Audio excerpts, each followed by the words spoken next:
I think it's safe to say that Tennessee misses Nico and Nico misses Tennessee.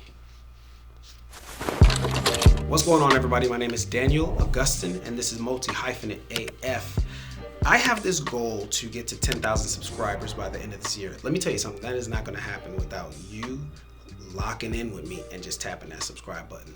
Let's go on and make this thing official that we just like to trade information with one another and we chop it up like this and we'll be a community, you dig?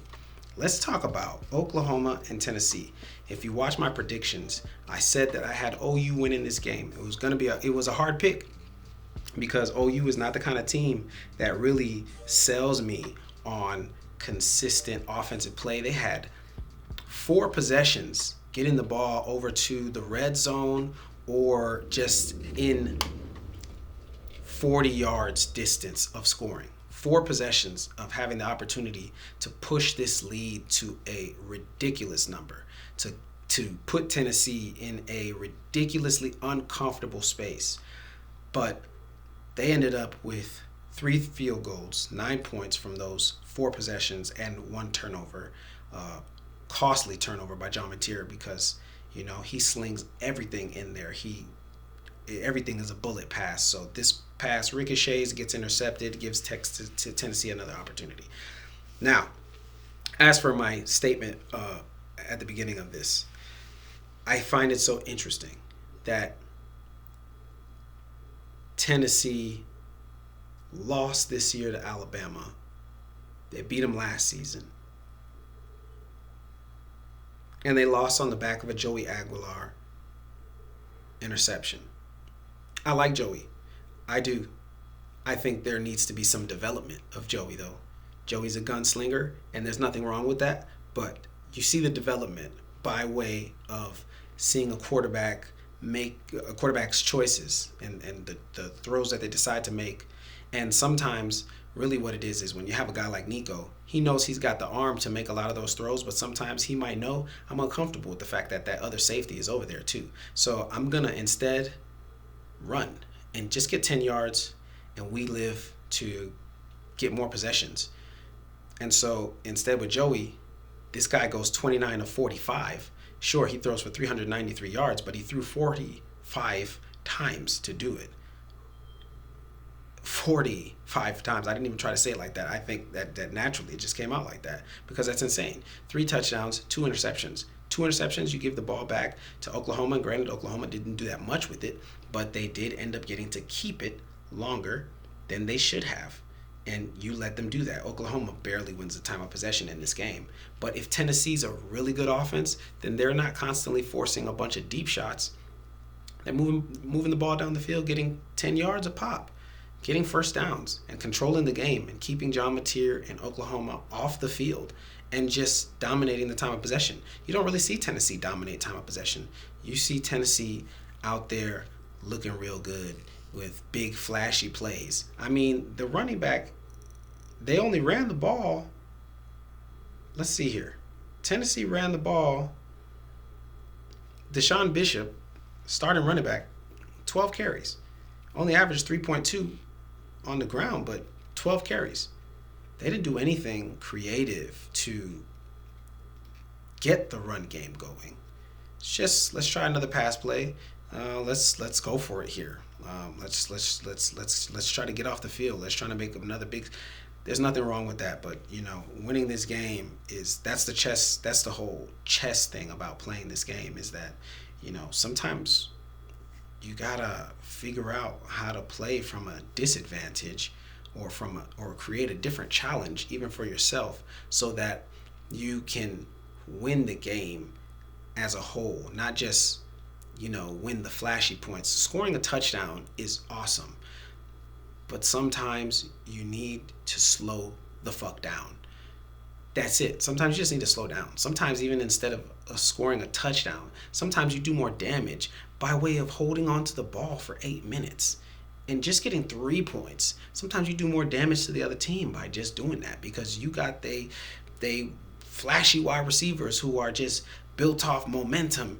You got them sitting down over there just talking about what they plan on doing tonight instead of being in a game, talking shit to somebody and getting riled up to where they're building their momentum, and now all of a sudden they're scoring touchdowns all over you. And so I would like to see that in Tennessee's game, but you don't see that. And I think that falls on Josh Heupel's shoulders and Joey Aguilar as well. I'm sure Josh Heupel's calling plays where not everybody's going deep. Joey Aguilar just seems to just have an affinity for making the big uppercut play. He wants to knock you the fuck out. And, that's nice. That's fun. But that's Madden. Even on Madden, you need to sometimes play the game within the game and slow it the fuck down. Dead serious. Okay? Oklahoma rushes for 192 yards and Tennessee 63. Nico would have got you about 60 yards. And sure enough, Oklahoma put John Mateer to work in this game and had him rushing all over the damn place. And because they knew that they had to. They couldn't mess around and be out there trying to ask John Mateer to throw the ball for 45 times because you're going to put the ball in harm's way. You give the defense more opportunities to make a play. You give a defensive lineman an opportunity to catch an offensive lineman off guard to where he's tired, and now all of a sudden he's bringing pressure on your quarterback. Your quarterback rushes off his spot, throws the pass in a way where he's not necessarily the most comfortable, but because he's so confident in himself, he's going to go ahead and give himself a chance to just throw it. He throws it, and all of a sudden you intercept it. Now you give your offense another opportunity to go out there and make another play, but Tennessee's not creating any of that. Oklahoma didn't even really need to use fourth down. They were 4 of 10 on third down, but the thing about it is they were winning a majority of time, so they were able to continue to play the game from a standpoint of being conservative. Oklahoma feels like the most ultra conservative team. Oklahoma is literally like the Republicans of the SEC. Like they're just gonna figure it out. They're gonna just, they're just very strict with it. That's just how they play. Oklahoma did end up throwing an interception, but they got 2 back from Tennessee. Oklahoma had more possessions in general, so they had more opportunities to score. They didn't score as many times as they should have, and this game could have been much more different. I don't actually see Oklahoma getting that much further. I'll talk about that in 1 second. I just want to say that I do believe the magic is gone. As far as Tennessee's season goes, bowl game. You're not a playoff team. You never were. It's really interesting that they made it to the playoffs last season with Nico Iamaleava. Really interesting that happened last season. And it's really interesting that it's not going to happen this season. Oklahoma has Florida and Vanderbilt left as far as their SEC schedule. They're not winning both of those games.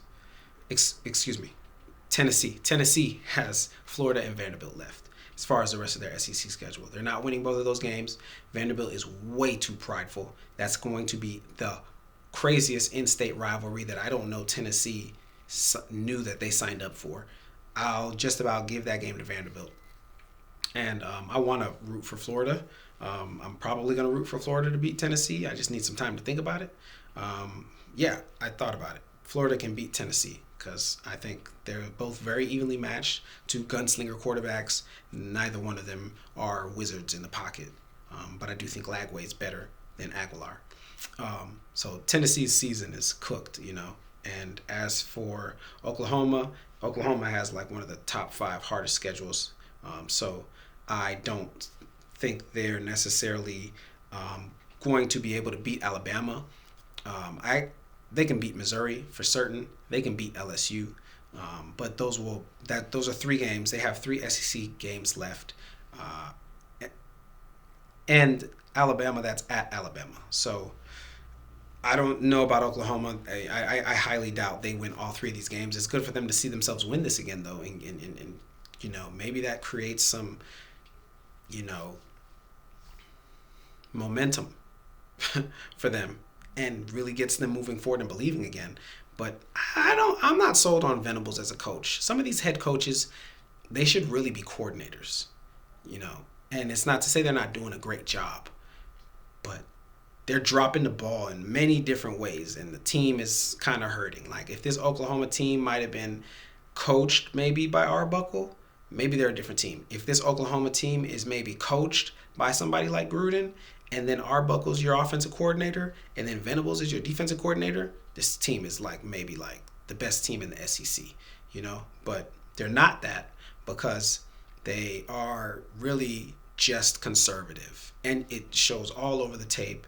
They're field goal after field goal after field goal, and then interception. This guy was supposed to be a Heisman, and he's not scoring in the red zone. What does that tell you? They have no red zone offense, no red zone package. They got shifty players, really, really talented players. I'm a really big fan of Satania, but they also got Burks, who dropped a pass today that was like, what's going on, bro? But they don't have a package for these guys. They're not doing anything very creative for these guys. When Tebow was playing, the Gators had a package for Tebow. They created things that you're like, oh, that's the Tebow pass. That's the jump pass. We're scared he's going to run it on us. And, yeah, we've seen other people do it, but the Gators did it in their own way. Where's Oklahoma's package? What is it? Pause. What are they bringing to the table? Nothing. Just gutsy performances, great defense, great team defense, team speed, etc. But they're getting exposed too in a lot of ways, and they have a very hard schedule, like I said. So they end up losing another one of these games here, and they really just serve as somebody who can maybe create problems for Alabama. Maybe make LSU look worse. Make Missouri look, worse. They're going to be that team that just kind of, now at this point, where people are just going to be fighting to see, well, who's in the second tier of the SEC. That's what people are fighting for now.